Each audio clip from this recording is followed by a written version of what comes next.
Welcome to the Are We Idiots Show, where we question the status quo on society's important issues while mixing in plenty of laughs along the way. Now here are your hosts, Mark Weaver and Rich Kroll.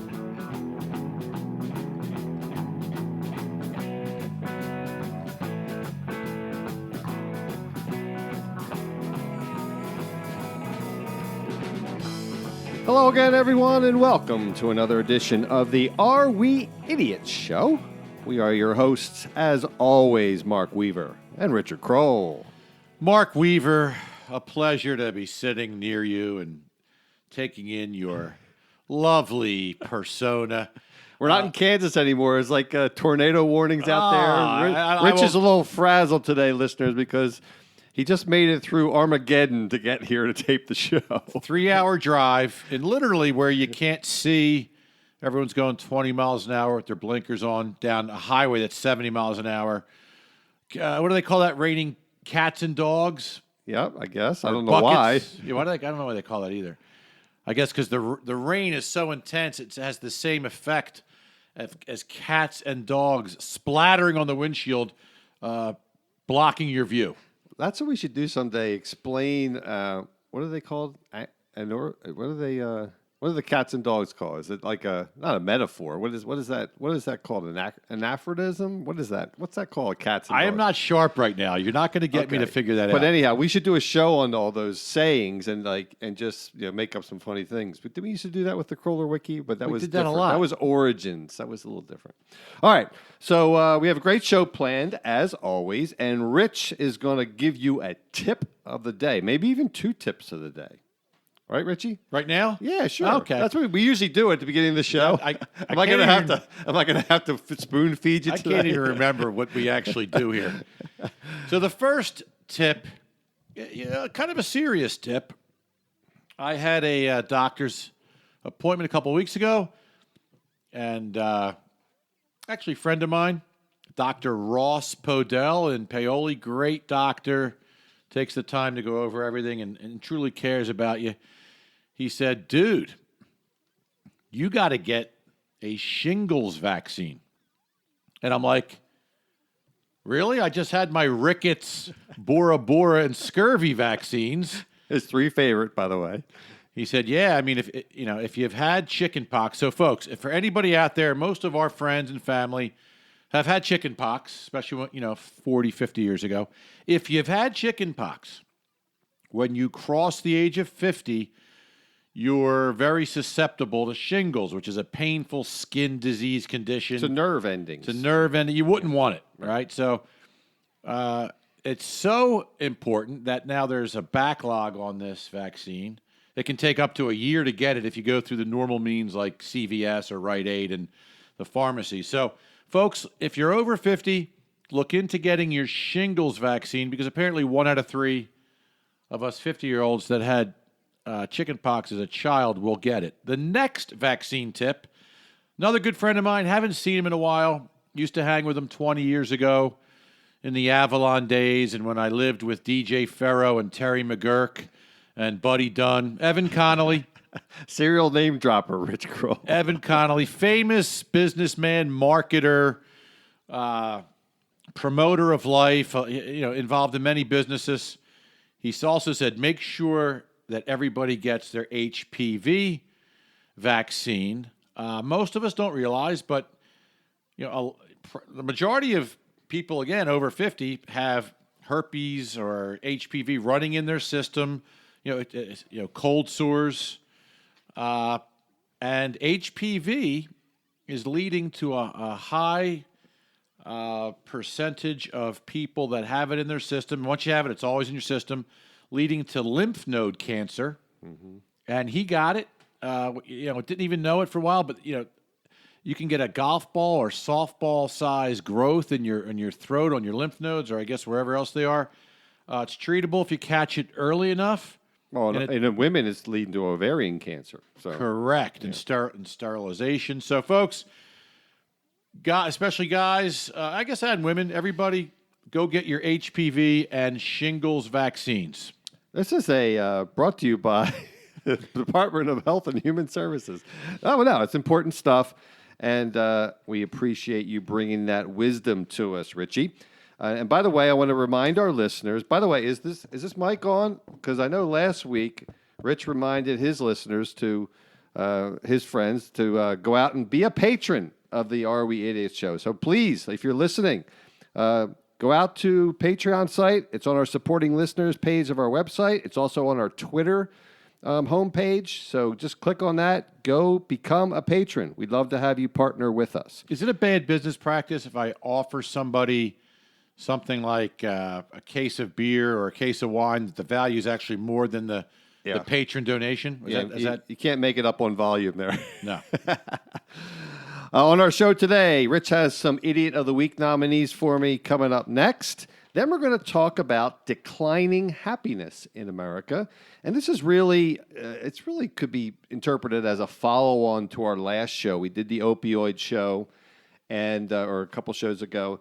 And the reality is that they're kind of linked, and there's lots of shows that we've done, social media, mental health, obviously the opioid. There's a bunch of them that we've gone through that are somewhat related to happiness and why we're less happy as a society, and we'll talk about that. And then we'll finish up. I'll give Rich some of the most happiest peoples of the world. Is that proper English? Yes. Most happiest?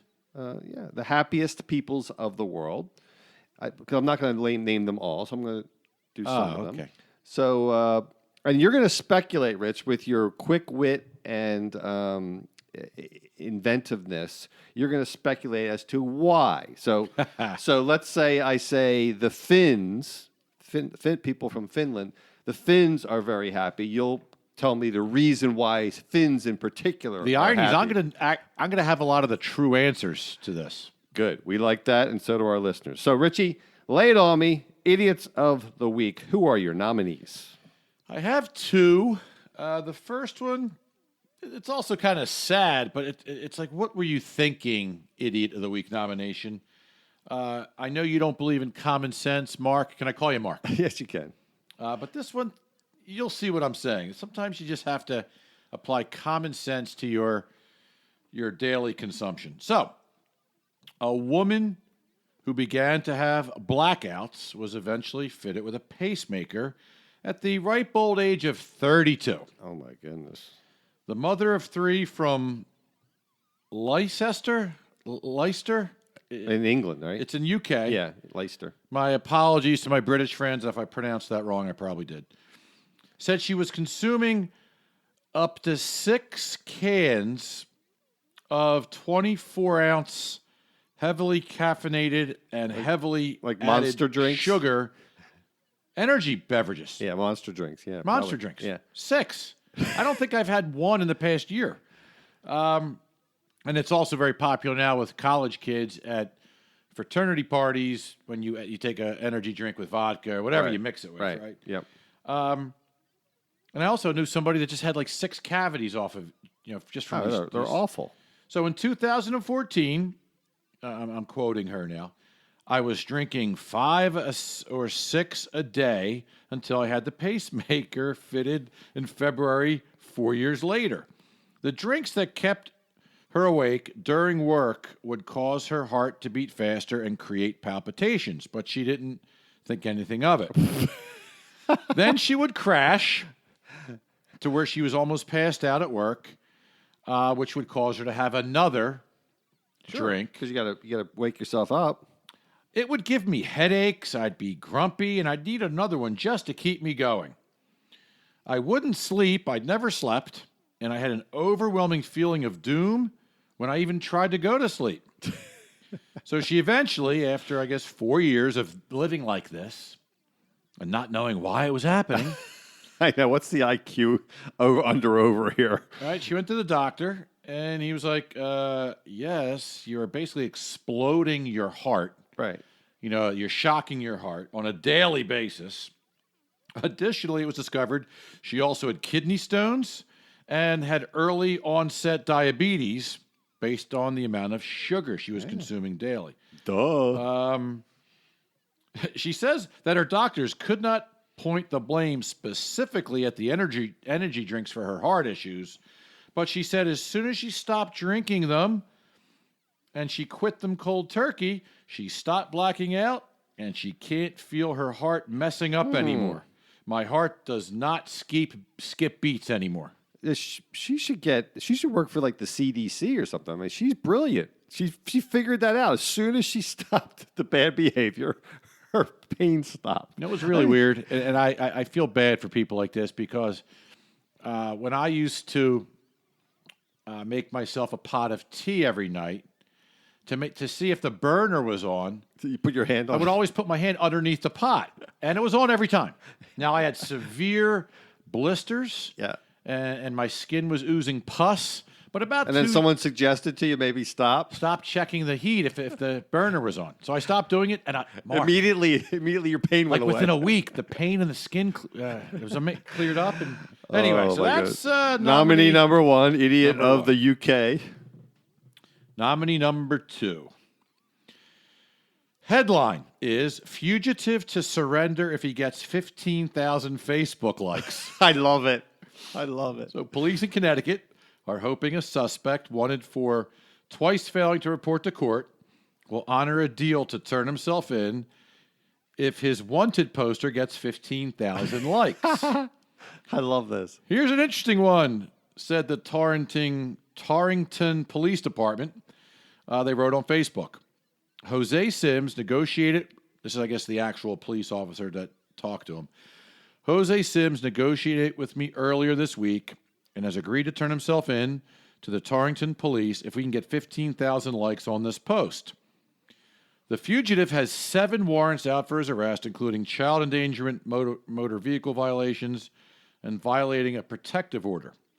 Sims wanted police to help him get 20,000 likes, but they talked him down to 15,000. My guess is they got 50,000 or something. Well, right? after the first Yeah. week, they had 8,000. This is probably 2 weeks behind, so I'll bet you he got his Oh, absolutely. 20,000. Especially once that article came out, I'm sure when they, all over the world, people were probably, I bet you that, what's that, 2 weeks ago? I bet you he has 50,000 likes at this point. Yeah, because once something spreads like that, it's crazy. All right, so this is an easy one for me because I feel bad for the first woman. She's stupid, of course, but you almost feel bad for her. She's so stupid. And I don't even know what she does for a living, but that's a whole different subject. But I got to love the cops, like finding out a way to incentivize the guy to turn himself in by appealing to his ego. And so using social media. So remember that story we had not too long ago was they did a Facebook spoof or something. They had a false story on Facebook. So, oh yeah, come down and turn in your drugs. If you think test them you for were you. sold bad drugs, come down and we'll test them for you. That well, was that's one of great. my favorites. I love that. So yeah, so whatever this cop, Diaz, whoever it was in Connecticut, was it? Jose Sims was the Jose Sims. Okay, was the cop, I guess. the cop. But anyhow, send him the $1, Richie, and way to go, police officers, for doing that. All right, folks. So we're going to shift gears, and as I mentioned earlier, this kind of tags along with many other shows we've done, particularly closely with the opioid crisis that we talked about a few weeks ago. But happiness in America has been on the decline. And I'm citing a survey from the World Happiness Report, which is actually a pretty reputable survey. The WHR? It's a very consistent and very reputable survey. There's actually another survey called the General Social Survey, which is one of the longest and most highly regarded. The GSS. Yes, of course. But the bottom line is, folks, that happiness, as measured by these types of surveys, it has been increasingly studied. It actually, most of the work that started the happiness piece of psychology started at University of Pennsylvania, so local to us, and it's been really ramping up in the last few decades. But here's the bottom line, that the Americans on average give themselves a 2.18 score. And on the scale, it's a Likert scale. 1 represents not too happy, and 3 represents very happy. And so 2.18 is just a hair above 2, which is pretty happy. And that's a significant decline from the early 90s, as I said, where happiness peaked in the United States. The bottom line is the change is driven by the number of people who say they're not too happy, 13% in 2018 versus 8% in 1990, which is more than a 50% increase. So we can talk, we're going to talk about reasons behind this, but let's go to you first, Richie, and say, firstly, we've lived since the early 60s, both you and I, and obviously we've gone through different stages in our life, and happiness is a lot of ways, a relative thing, but do you agree that from your observation of society and those around us, that happiness is declining? And if so, what are your theories before we go into some of the research statistics?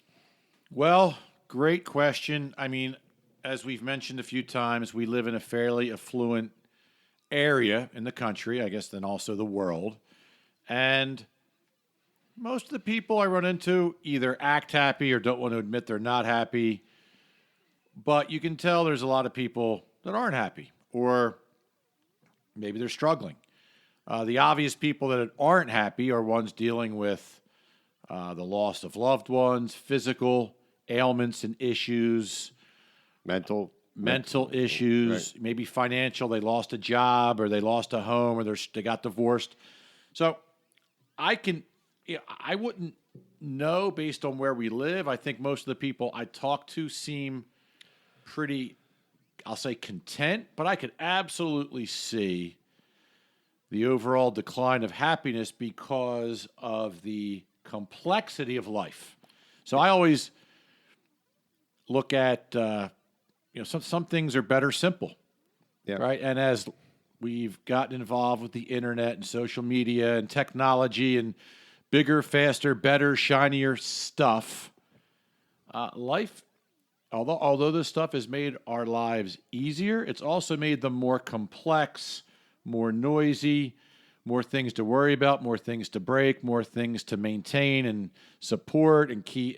And I think with that comes a layer of stress. Well, first of all, you're absolutely right, because the data suggests, and I knew this even before I started looking into this show, it's around $80,000 a year where happiness doesn't increase. So, affluent neighborhoods are no happier than middle-class neighborhoods, and they've done survey over survey, money surveys on this over 30 years. Basically, once you get to a certain level, which is just above, upper middle class household income, you don't get any happier. So, the billionaire is no happier than a guy who makes 90 grand. And so materialism, I agree with you, is a very short-term dopamine hit or happiness hit, but you adjust. So when you were 16 and you had I had an old beat up, or 17, I had an old beat up Honda Civic. I was probably happier getting that car, which is a total junker, first car compared to a brand new $40,000 car now. So, it is relative in a lot of ways, and it is certainly not tied to money. Now, a lot of people, and I'm affluent, I guess I would say, and a lot of people believe that you're happier when you're affluent, and I do concede that there's a certain comfort in not struggling, but it's really not tied to happiness. It's really that once your needs are met, your material needs are met, you don't really increase beyond that. So I want to make that clear for the show. Second thing, you mentioned it, social media. So one of the really big theories is that we are disconnecting from interactions with other people, fueled primarily by social media. and technology overall. I mean, people work from their home a lot more now because they can. There's not as much interaction at work. Social media, limits people going out. People are not going to restaurants as much now. They're getting food delivered because it's convenient. Amazon, people aren't going shopping because Amazon can deliver it to them. It's so convenient. So technology in general, but social media specifically, is really leading to increased levels of dissatisfaction. They've done a lot of studies with children and adolescents. They haven't done a whole lot with adults, but everyone believes because adults have the same behaviors that social media is greatly affecting their happiness as well. And I'm sure you have some comments on that because you've been railing on social media since we started this show. Social media was intended to bring us closer together and enhance communication. It's had the opposite effect. Right? I've cited this example a couple times over the year. I went with members of my family to dinner, the young members of the family. And at one point I looked up and we took some friends with us. All four or five of them were with their head down, buried in their cell phone, texting or doing something. They might have been texting each other and they're 20 inches away from each other. So I wish these parents would shut up. It's probably directed at me. But yeah, and then we talked about in another episode the addiction to Facebook and Instagram and Snapchat and things where you have to answer immediately, or something minor, all of a sudden is a big deal in a crisis, or it's urgent, or did they accept my Facebook, my friending invite? Did I get enough likes? Great example with the criminal who needs 15,000 or 20,000 likes to turn himself in. That's just stressful. I watch these young kids, and I'm even problematic. I feel very obligated to respond to, business, of course, but even socially, I feel very obligated to respond to if somebody asks me a basic question like, hey, what are you doing this weekend? That could wait till tonight or tomorrow. Yeah. And it used to. Yeah. You'd wait till you got home from work, or you'd pick up the phone. Now you're driving a car. I got to text this guy an answer. So I the more I think about it, I'm getting stressed out just thinking about the obligations with social media. Well, I can say this: my wonderful brother Eric, he's mastered the art of not having to feel like he has to respond to people. That's for you, Eric, because I actually called him today. He didn't respond. He's pretty good at that, but he's pretty good at ignoring people when he has to. Well, there is the opposite. I'll catch some grief for that. But Richie, I have another one, and this is not in the surveys, the stuff that I've researched for the show, but I happen to believe that the totality of media availability and the availability of information, the amount of cameras everywhere, the amount of microphones everywhere, has led to us having the ability to consume a lot of bad information, a lot of good information too. But I do believe that just the visible, because information's visible, and you can hear it and see it, and there's so much of it out there because there's cameras capturing it. There's surveillance cameras everywhere. There's police cameras everywhere. There's everything everywhere. I think that is illuminating to some people that it captures the bad stuff that's happening. Where in the old days you didn't. I mean, you may have read about it. You had to go find it. Or you may not have known about it, but a lot more stuff is being captured. So I think a lot of people are seeing that, and it's hitting them harder where they didn't used to see that. What do you think about that theory? I wouldn't have thought of that. That's a great point, but of course, I have an answer for it. Well, there we I have go. all this stuff in my head I don't even know is in there.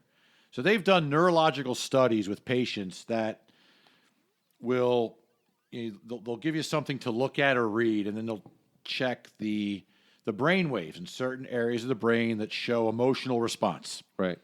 Right. So if I show you a babbling brook with a sunset and a little cottage on the lake, your pulse, your heart rate comes down, and it spikes the dopamine center of the brain or whatever. But if I show 5 dogs Ripping apart a sheep. ripping apart a sheep, or a bomb going off in a town square, or a vicious car accident with Right. that crunching metal noise. All of a sudden, the stressor Right. areas of the brain spike. The stress hormone cortisol is released. So absolutely, And we talked about this a little bit on the Helicopter Parents show, where the Adam Walsh, when the missing kids were put on milk cartons, it became aware to all these moms out there, and then they stopped letting their kids walk to school. And so I think it's the same kind of principle. The awareness changed society, and I think that's happening now with cameras everywhere. Everyone's got a cell phone. People are getting drowned, and there's someone on the side. Instead of jumping in to help, they're filming it. So I just think it's a weird trend, and I think it's affecting our happiness. It's a great point. I'll get a personal example is, a couple of my friends bust on me for not paying enough attention to the daily or local news. You're so poor you can't even pay attention. Wah, wah, wah. We're going to need your brother's trombone with the wah wah. I'm a comedic genius, Rich. That was so genius, it went over my head. So it's so depressing. The news now, it used to promote, like you said, so and so veteran, comes back from the war, or so and so donates to a new wing at a hospital. So and so hits a home run to win the game. All these great things. Now, 90% of the news, 95% of the news is just tragedy, horror. Like the old, you can't not look at a train wreck, right? Because people are attracted to fear versus opportunity. We've talked about that on other shows. We're tying in all of our shows. Wow. 52 shows are being encapsulated in show 53. You have a gift of coordination. So even on my Apple, my iPhone, Right. if you take your home screen and you scroll to the right, Apple News comes up. Right. I honestly get a pit in my stomach just reading the headlines. Really? I'm a news junkie, so it doesn't bother me. Well, yeah, but it's like, 5-year-old mauled to death by 5 pit bulls. Yeah. Woman raped, incapacitated woman in hospital, raped until she's pregnant. Like, I want to jump through the phone and save somebody or strangle somebody, and I feel myself getting like, I don't want to read this stuff. Right. Anything with children, I don't read. I don't read anything brutal. that has to do with child violence or any sexual. I can't put that in my mind. So one of the things that came out in this World Happiness Report is, in America at least, Republicans have been happier than Democrats since the 1970s. And I wonder what your theory is on that. What is your theory on? I have a theory, but I wanted your theory. Why are Republicans for 40-some, almost 50 years, happier overall than Democrats? Well, I could actually give you 10 different Because they're right? answers. No, this time I'm guessing. I'm totally guessing. Okay. Gosh, off the top of my head, I would think, Republicans are conservative, more religious based. You're on the right track. Most people with a strong faith, whether you believe it or not, whether the atheists or the left or other religions say, well, that, Christianity is a crock of crap. Most Christians that have a deep faith have peace of mind and handle stress and problems better because they have a bigger picture.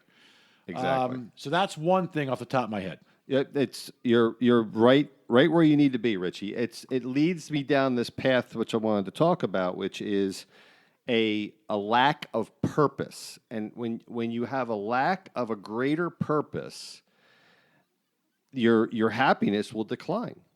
And religion, and it doesn't have to be one of the major religions. It could be some other kind of public service or what have you.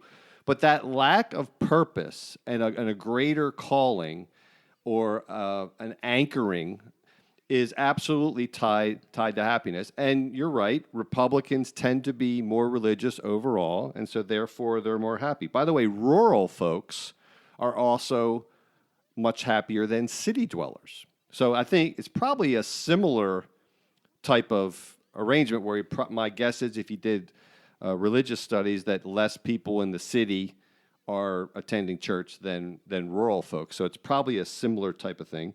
White people are happier than black. Now that obviously could have a socioeconomic component. And by the way, the survey pointed out that gap is closing considerably. But certainly when you consider that only 50 years ago in the South, there was still lots of remnants of Jim Crow laws and stuff like that. So I guess it's not that surprising that there's still generational unhappiness in the African American community. Let's explore this purpose, this decline in religion and decline in social institutions. What do you think it is about either religion, take whatever path you want, religion or this greater calling that anchors people? Well, I'll try to do a little bit of a waterfall effect. I don't know if this, maybe some... Or maybe to talk about it from a personal level. I can certainly do that as well. Yeah, I'll try to give you a little bit of both. So, maybe some sociologists or philosophers will rip me apart. But if you start with a foundation of faith and, a higher purpose in life, you may also remain in a family setting and married longer. I don't know if this is true or not, but I would think the surveys I've read say the happier people are the couples that stay together, raise a family together. Shared values. Right. That there's strength and comfort. They live longer. Their kids seem to have more successful careers in life. So I think the more religious somebody is, and again, this doesn't apply to everybody, but maybe 10 or 20% more then have a more structural, foundational family life. And then maybe also that leads to more stable finances, less risk taking. I think it just trickles down to everything, and all those others cause stress, right? Broken relationships, financial pressure, no purpose in life. I think it just, it's like a domino effect. Don't you think that if you have the, I guess I'll call it peace of that you're part of something bigger than yourself, there's a peace that comes with that, and it helps you prioritize what's important. And so if you really know what's important, I've shared on the show in the past about when I lost my son or we lost our son, everything else, that was considered stressful before that just fell away as not important at all. And so I do not that that's an exact analogy, but I do think that if you realize something that's most important or more important, then it helps you deal with other, I'll call them more normal setbacks in life, and therefore can increase your happiness. Don't sweat the small stuff, right? Yeah. Sometimes a tragedy can lead to a better view on life and a better. But so can an anchoring of a religious faith or a higher calling or part of a communal initiative or service project. I think religion doesn't have a exclusive on that. Well, no, I would reverse engineer the answer to this, meaning I've gone through a divorce myself, and it was gut-wrenching. I've lost a job unexpectedly and then had some financial struggles, and it's gut-wrenching. So right. Then how do you fix that? Well, I've done both, monogamy and, kind of a wild single guy years ago, and I think I have way more peace of mind in the one-on-one relationship, as long as it's with somebody you want to be with. Sure. You care about more than yourself. Right. You have a job that you have security with, that you're going to have for the next year, the year after.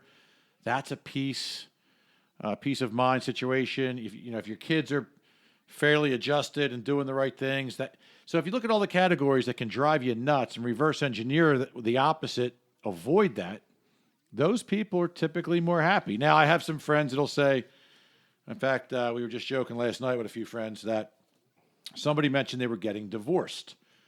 And a bunch of the guys there have been married 20, 25, 30 years. And the one guy turns to me and says, how did he get so lucky? Tongue in cheek. Yeah, right. But I guess, after a certain amount of time, maybe you do grow apart, but that's not, that's not necessarily a tragedy or, a death or an unexpected divorce but Right. Two consenting adults that are making choices. But peace of mind and how you get there, I just think of all the times I wasn't there or what caused it, and I've tried to undo all of them. Yep. And you're doing a good job. So Thank you. Here's the last piece that I'll bring up for this show. And this came out in some of the research that I did. That I've experienced this, and I do think that true happiness, or at least as close as you can get to that, really comes from investing in others. Altruism, I guess, is the best way to say it. So when you seek to help others, it really does bring happiness, because as we talked about earlier, trying to accumulate stuff for yourself is a very fleeting happiness, but trying to help others, and with that, it forces interaction. I think of the coaching that I did. That was just one example, but that was a lot of work. It was almost very, very small amount of it was for me. There was obviously some part of it that I liked and I wanted to participate in, but it was a lot of work for the benefit of other people for the most part. I did it for free for 14 years, but it was very, very satisfying. And I do believe that, and this was some of the research I read, altruism and looking out and spirituality and giving to others is really the key to increasing your happiness. So the old axiom, I guess axiom is the word I'm looking for. The old axiom, it's truly better to give than receive, I think is true. What do you think about that? Totally agree, right? I'm much happier when I'm donating to a charity or volunteering my time than if I'm getting something personal in return. I think a lot of this also has to do with, we talked about goal setting and planning, how important it is. And another show we're wrapping in here. and setting the bar pretty high to yeah. So if you don't attain, you still fall at a successful level. Right. But there's also improper delusional expectations. And I see that with the millennial folks coming out of college. We talked about that. Their expectations are to work for 30 hours a week for 15 years and be able to retire. They're going to inherit $1 million. Well, don't worry. They are going to inherit $1 million, so that helps. But if you think you're going to be a professional baseball player or a famous singer or retired when you're 35, that's great. But you better put it in perspective to what's real for you. Right? And it's also totally focused on yourself. That mindset is totally focused on what's in it for me. What am I going to do? As opposed to thinking about what can I do to serve others. You know what I mean? Oh, I agree. And so that's a big part of it. It's also the individual part is living within your means or playing within your means. So I enjoyed basketball. We played many years together and coached together. I never thought I was going to be a pro. I didn't even think I was going to play in college. So I never had these delusional thoughts. I enjoyed the game at the level I was at as long as I could play. Right. So it comes back to just being rational and realistic and hopefully having people around you that also help you shape your thoughts. Because when you're young, it is a little bit hard to get perspective on things. But I think you and I were pretty practical and rational people, even as young folks. There wasn't that many people that we hung around with that were totally irrational, saying I'm going to be a pro this or pro that, or do you think we were pretty grounded? I think so, but and maybe it's becoming worse in today's society. I do think people are like, I'll just go and sell pineapples on the beach, or I'll move my family to Tibet and we'll live off goat milk. I think, or I don't need to worry about getting serious till I'm 35, or I'll just live at home till I'm 30, or I'll just I don't need to go to school, or if I go to school, it doesn't matter if I have $200,000 in student debts, or it's this, I'll figure it out with it ties in, like there's no planning, and then huge disappointment is very stressful and leads to unhappiness quickly. Yeah, and this again, we talked about this on a prior show that this generation, and again, maybe it's baby boomers raising this generation of millennials, Gen Xers, iGen, haven't really been set realistic expectations. I think our parents did a better job of setting realistic expectations, and quite frankly, not telling us we were great every other day and giving us first place, 10th place trophy. So I think that did help us be more level set, level headed, and more practical and realistic. So, well, yeah, I guess you're getting near to my final thoughts. Here's my final thoughts. Yeah. I've told several people, look, 2 words that are important as you get older: acceptance and contentment. Meaning, you got it pretty good if you're coming home at night, having a home cooked meal, having your glass of scotch, watching this guy win $2 million in Jeopardy, watching an Eagles game with your friends, doing a podcast with your buddy, going down to the beach house with your family. Is life really that bad? But if you need more than that, be content with what you have, whether it's $1 billion or 90 grand a year. Learn to be content. If you have your health, that's half the battle. And then accept who you are, where you are. Right. I still see a lot of people, 40, 50, 60 years old complaining about how they look and it's harder to get in shape. It's harder to keep weight on. I'm like, well, yeah, you're 40, 50, 60 years old. Right. Accept it. Yeah. You're still here. Yeah. Considering the alternative, it's pretty good. As my buddy Paul French likes to say, you're 6 feet above the ground. Yeah, it's a good How thing. you doing today? He says, I got air in my lungs. Yeah, exactly. And that's a great attitude. And that's my final thought is since probably one of my things, I didn't pick this up exactly at New Year's resolution time and for our show. But about in February, I started practicing gratitude every day. And every day, and Mary Ellen tries to do it with me, we try to say at least one thing that we're grateful for. And I'm trying to make it a daily discipline. I can't say I've made it every day since February, but I try pretty much every day to say at least one thing that I'm grateful for. Something different? Different, yeah. Different every day. But it has to be something that day that was noticeable or obvious or whatever. I mean, it could be as simple as I'm grateful for my backyard, the plantings in my backyard, how beautiful they are, and I really appreciate them when I look at them. It could be something simple like that. It could be your kids. It could be, whatever. It could be good food. It could be, whatever. But anyhow, I think it's a good discipline. I think you have to be proactive and look for ways to be grateful, and I think that can improve your happiness. So I'd be grateful if you turn the air conditioning back on. Yeah, you're the one that maybe turn it off, and I'm dying in here. All right, let's finish this up, Richie. So I'm going to give you some of the top countries, we'll stick to the top few in the world that are rated from this survey as happy nations. And I wish I could find the survey. Hopefully I can find it. It was here eventually. Let me tell a few jokes. Well, no, while here you're fumbling through. I had it here somewhere. Okay. All right, we'll keep going, but I'll look for it. The number one was Finland. So, what do you think is the reason the Finns are so happy? I'll do it from memory because I remember most of them. Well, first of all, they're hotter than most people. They're all I've never been. They're all blonde hair, blue eyed. They make great vodka. And there's beautiful landscapes and scenery. So when you take good-looking people in beautiful, natural settings and you add some vodka to the mix, how can you not be happy? Next one is Sweden.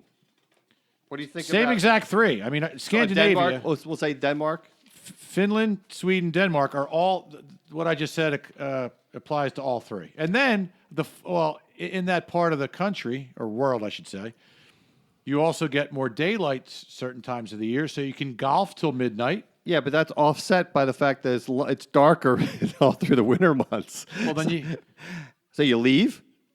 You go in your hot tub, or you go to bed earlier with your hot blonde, blue-haired spouse. What if you're a brunette in that country? You're probably ostracized. Oh, you're out. All right, so we're running short on time. What do you think the United States 11th? Why is the United States the most powerful country in the world in many ways? Certainly the most affluent country in the world. Why is it that we're only 11th and dropping, by the way? Well, the real rich are trying to keep up with the Joneses, and they're just stressed out. Divorce rate is very high in the U.S. I think it's 55%. First marriages, like 65%. Is it really that high? Yep. I thought it was dropping. Because I thought it was dropping because not many people are getting married now. Well, okay. For the non-married, Okay, it's yeah. like taking proper unemployment statistics. If people aren't looking. Yeah, exactly. So second marriages, I think, have a 65% divorce rate, mostly because they're on the rebound. Third, maybe get it back closer to 50. But everyone's looking for the perfect everything, the perfect spouse, the perfect car, the perfect job. Chasing perfect is a losing proposition. Relativism. Relativism. We got to embrace it. We're relatively happy. Plus, we're still pretty racially divided and definitely politically divided. But we do better country. than Europe there. I mean, that's one of the things that the United States always has done well is assimilating immigrants, and Europe does a horrible job of that. And yet, a lot of European countries are happier overall. So I thought we're sending immigrants back home. we are in some cases, but overall, the United States has, for the last 150 years, has done a pretty good job assimilating people. We're a nation of migrants for the most part. We're 11th best at it. We're a melting pot. No, we're 11th happiness. That doesn't mean we're 11th best at immigrant. All right. So as we wrap up, Richie, we're going to next week. Did we're you going lose to. the other countries you had? What's that? Did you have other countries? I had other ones, but I lost it, and we're running short on time. All right, I let me figure give you we'll two. cut it short. Get for it. Paraguay is number 14th. Why do you think that? Because they have a beautiful climate. I don't know. They have a great language and great food. You just made that up, didn't you? We're a little giddy. I have a splitting headache, and Rich just drove through a monsoon, so we're both not on our A game tonight, but we did our best. All right, folks. Next week we're going to talk about pet peeves. So this could be better defined as a rant show. So Rich has got a ton of these. I have a ton of these. You mentioned the unemployment rate and how it's so hard to measure true unemployment. That was one of my pet peeves, one of my many pet peeves with regard to government statistics. So we're going to rant about pet peeves next week. We may even have a guest in the studio, but if not, we're going to rant about pet peeves. And as always, please remember, if what you see or hear sounds idiotic, then we're just the guys to help you sort it out. See y'all next episode. Take care. Thank you for listening. Please download, subscribe, share, and review on Apple Podcast, Spotify, Stitcher, Google Play, and also our website. True love won't say goodbye.